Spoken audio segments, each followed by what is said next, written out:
issue 236 of Woodsmith magazine, we're showing a Woodsmith classic, this little hand plane.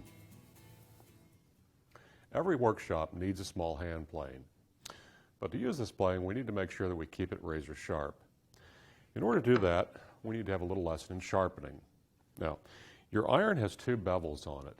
One is the primary bevel that your iron comes with. Then there's a secondary bevel, and that's what we actually grind onto the iron.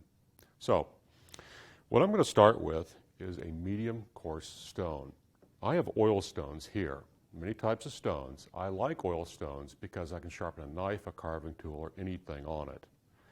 To prepare the oil stone, I'm going to use a small amount of honing oil. Just a little bit, and I'm going to carefully work that in over the face of the stone. And that lubricates my iron as I'm sharpening it, and it also keeps the particles of steel that come off the iron from getting embedded down in the surface. So with that done, I'm going to take my iron, I'm going to place it on the stone and rock it forward till the primary bevel is in full contact with the face of my stone. Then I lift the back of the iron just a little bit and make a long, full-length stroke. As I make additional strokes with my iron, I'm going to move across the face of the stone so that I evenly wear my stone.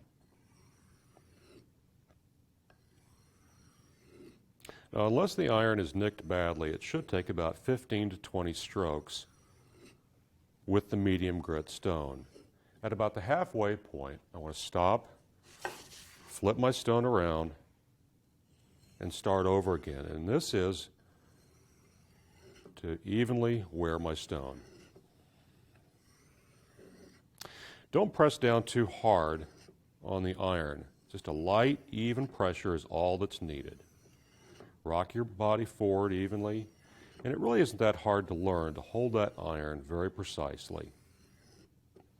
Now when I'm done with this medium grit stone, I'm going to take a paper towel or a rag, and I want to make sure I clean off all the residue off the iron so that it's nice and clean. And I'm going to switch stones. This is a fine stone here, and it also needs to be charged with a little bit of oil. Cleaning the iron makes sure that I don't accidentally get stray particles of a coarser grit into my finer grit stone. Once again, we place our iron on the end of the stone, rock it forward, feel that full contact of the primary bevel, lift it very slightly, even pressure on the stone, march our way across the stone.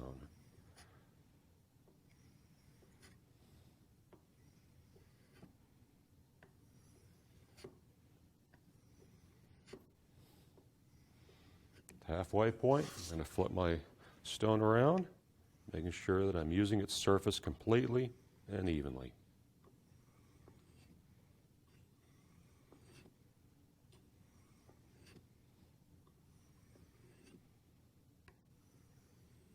And there we go. Now I'm going to clean the residue off, and I have one more step to do with the fine stone. One of the things that we have to do with an iron is make sure we polish the back of it. Now, we don't need to polish the whole iron, just the very tip of it. To do that, I'm going to lay the iron flat upon my stone, and using light pressure, I'm going to use a circular motion, working from one end of the stone to the other. Once again, we're only concerned with the area directly behind our cutting edge, so we're not worried about flattening the entire back of the iron.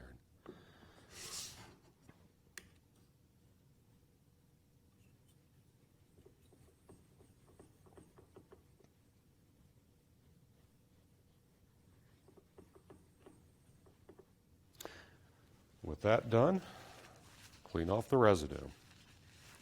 Now, during the process of sharpening this iron, we've created a very slight feather edge of steel at the tip, and that's going to break off the first time that we go to use the iron. So one of the processes in sharpening a plane iron is that we use a strop and we take that wire edge off. This strop is a piece of leather glued to a block of wood, and it's been charged with a honing compound, which you can find through any of the woodworking catalogs.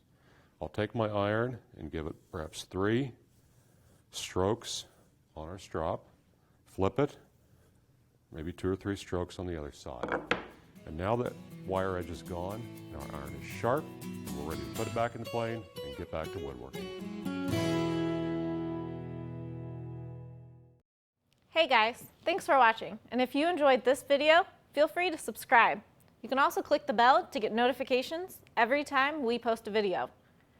Feel free to comment below and we'll get to as many as we can. Also, we're including links to the sources, plans, everything you need to know in the description below. Thanks.